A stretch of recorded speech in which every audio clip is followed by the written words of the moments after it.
তৃণমূলের ওয়াকফ প্রতিবাদ। ওয়াকফ সংশোধনী বিলের প্রতিবাদ তৃণমূলের।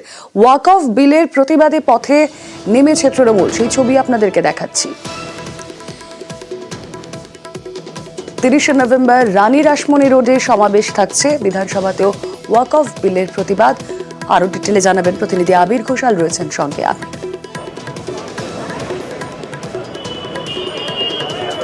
দেখো, জোড়া আক্রমণের পথে তৃণমূল কংগ্রেস যাচ্ছে। একদিকে রাজনৈতিকভাবে আগামী 30 তারিখ রানী রাসমণি রোডে তৃণমূল কংগ্রেসের সমাবেশ হচ্ছে, যেখানে কল্যাণ বন্দ্যোপাধ্যায়, ফিরহাদ হাকিমের মতো নেতৃত্বরা হাজির থাকবেন এবং জেপিসি বৈঠকে কল্যাণ বন্দ্যোপাধ্যায়কে নিয়ে একাধিক চর্চা হয়েছে, তার ভূমিকা নিয়ে নানা ধরনের কথা হয়েছে।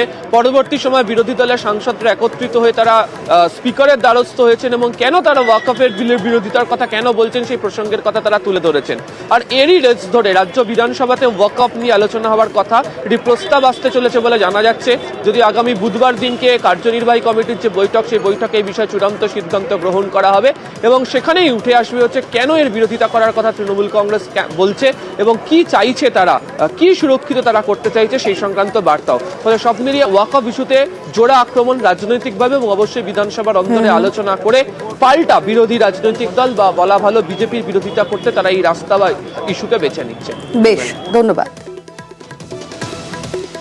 30 নভেম্বর কলকাতার রাজপথে রানী রাসমণি রোডে মাননীয় মুখ্যমন্ত্রী মমতা বন্দ্যোপাধ্যায়ের নির্দেশনায় একটি বিরাট প্রতিবাদ সভা, গর্জে ওঠার সভা অনুষ্ঠিত হচ্ছে। যেভাবে ওয়াকফ বিল অ্যামেন্ডমেন্ট করার জন্য একটি তারা ঘুরপথে অশুভ শক্তি অপশক্তি লাগিয়ে ওয়াকফ সম্পত্তি, যারা মুসলিমদের পূর্বপুরুষদের দান করা সম্পত্তি দখল করার যে একটা ষড়যন্ত্র চক্রান্ত এঁটেছে, সেটার প্রতিবাদে মাননীয় মুখ্যমন্ত্রী মমতা বন্দ্যোপাধ্যায় মাঠে ময়দানে লড়াইয়ের সংগ্রামে রাজপথে নেমে পড়েছেন।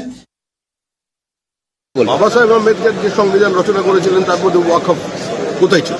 এটাকে কংগ্রেস পরবর্তীকালে নিয়ে এসছে ভোট ব্যাংকের রাজনীতিকরণের জন্য, সংখ্যালঘু পুষ্টিকরণ, এবং সমস্ত বিজেপি বিরোধী রাজনৈতিক দলেরা সেই পথে হাঁটছে। আমরা যারা পশ্চিমবঙ্গের অধিবাসী আমরা জানি যে একটা সময় ছিল যখন কংগ্রেস, তৃণমূল, বিজেপি একই স্লোগান দিত যে ওয়াকফ লুটের সরকার আর নেই দরকার, সেটা ছিল বামেদের বিরুদ্ধে।